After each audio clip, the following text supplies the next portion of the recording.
شهر رمضان الذي أنزل فيه القرآن هدى للناس وبينات من الهدى والفرقان. اعوذ باللہ من الشیطان اللعین الرجیم. بسم اللہ الرحمن الرحیم. الحمد للہ وکفا وسلام علی عبادہ الذین اصطفیٰ محمد وعطرتہ الطاہرہ واللعنۃ الدائمۃ علی اہلہا. اذان محترم، سلسلہ گفتگو ماہ رمضان کی روزانہ کی ایام کی دعائیں، اور آج جس دعا کی تلاوت کی جا رہی ہے اور اس کی مختصر تشریح کو پیش کرنے کی سعادت حاصل کی جا رہی ہے، یہ دعا ہے 5ویں روز کی دعا. ماہ رمضان المبارک کے 5ویں روز کی دعا. امام معصوم علیہ السلام ارشاد فرماتے ہیں، بسم اللہ الرحمن الرحیم، اللہم اجعلنی فیہ من المستغفرین واجعلنی فیہ من عبادک الصالحین القانتین واجعل لی فیہ من اولیائک المقربین برأفتک یا ارحم الراحمین. کہ اے پروردگار، مجھے قرار دے استغفار کرنے والوں میں سے، مستغفرین میں سے قرار دے. واجعلنی فیہ، اور مجھے قرار دے اس دن میں، من عبادک الصالحین القانتین، اور اپنے صبر کرنے والے صالح بندوں میں سے، تیری رضا میں راضی رہ جانے والے قانتین اور صالحین بندوں میں سے قرار دے. وَاجْعَلْنِي فِيهِ مِنْ أَوْلِيَائِكَ الْمُقَرَّبِينَ، اور مجھے اپنے مقرب بندوں، مقرب دوستوں، مقرب اولیاء میں سے قرار فرما. بِالرَّأْفَتِكَ یا ارحم الراحمین، اپنی رأفت کے ذریعے سے، اپنی مہربانی کے ذریعے سے، یا ارحم الراحمین، اے سب سے زیادہ رحم کرنے والے.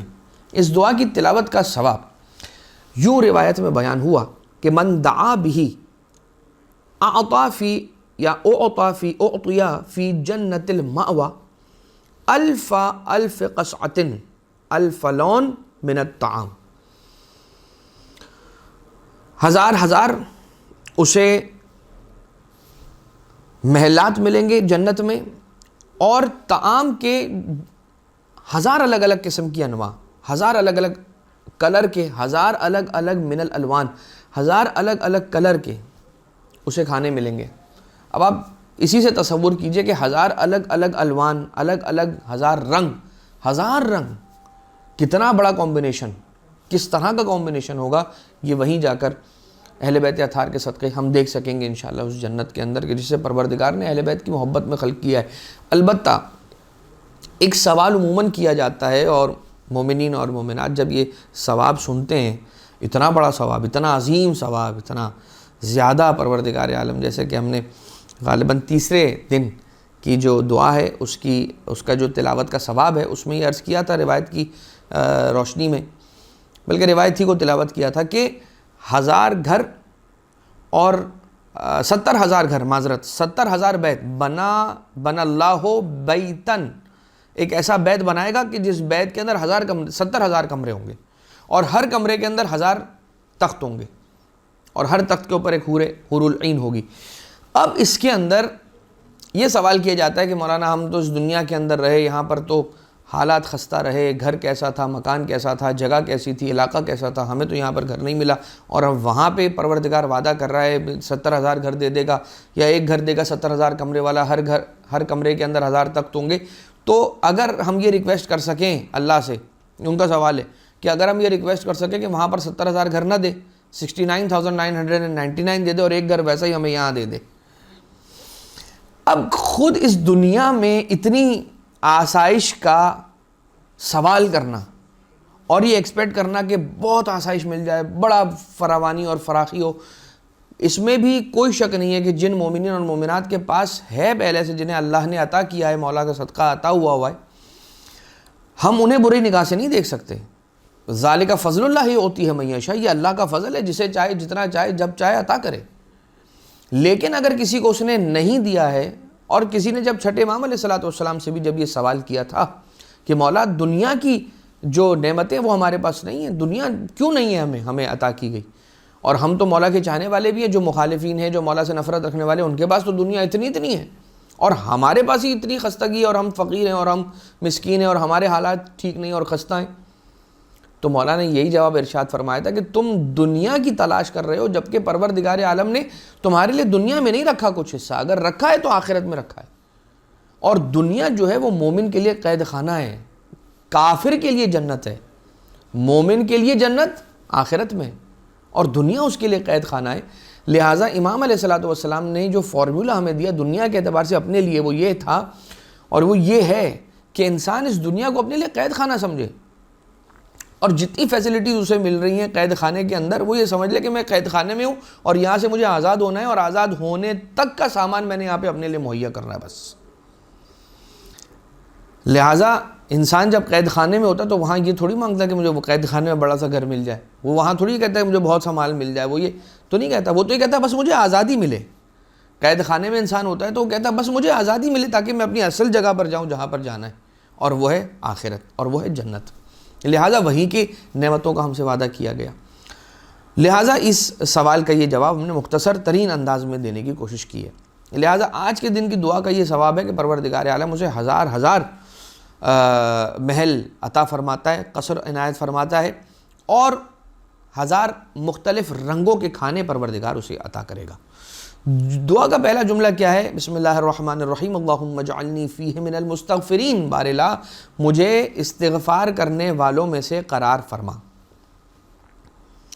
امام علیہ السلام سرکار امیر کائنات حلال مشکلات مولا امیر المومنین علیہ الصلوۃ والسلام غرر الحکم و درر الکلم کے اندر پیج 195 پر یہ حدیث موجود ہے کہ مولا کائنات علیہ السلام نے ارشاد فرمایا کہ من استغفر اللہ اصاب المغفرہ، کہ جو پروردگار عالم سے خدا سے مغفرت طلب کرتا ہے وہ مغفرت کو پا لیتا ہے. یعنی جو استغفار کرتا ہے، جو طلب مغفرت کرتا ہے، وہ مغفرت حاصل کر لیتا ہے. اور رسول اللہ صلی اللہ علیہ وآلہ وسلم نے ارشاد فرمایا لِكُلِّ شَيْءٍ دَوَاءٌ وَدَوَاءُ الذُّنُوبِ الاستغفار. ہر چیز کے لیے لِكُلِّ دَاءٍ دَوَاءٌ، اس طرح سے لِكُلِّ شَيْءٍ دَوَاءٌ، ہر چیز کی، ہر بیماری کی ایک دوا ہے.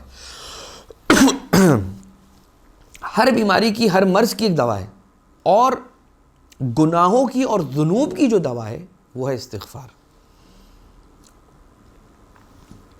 70 مرتبہ استغفر اللہ کی تلاوت کرنا، 100 مرتبہ استغفر اللہ کی تلاوت کرنا، ہر وقت جب تک انسان کے لیے ممکن ہو، جب اپنی زبان کو استغفار کے اندر مزین اور معطر رکھے اپنی زبان کو. اس لیے کہ اگر کوئی شخص گنہگار نہیں بھی ہے تب بھی وہ استغفار سے تو فرار نہیں کر سکتا، اس لیے کہ استغفار جو ہے وہ خود اپنی ذات کے اندر ایک مستقل عبادت ہے.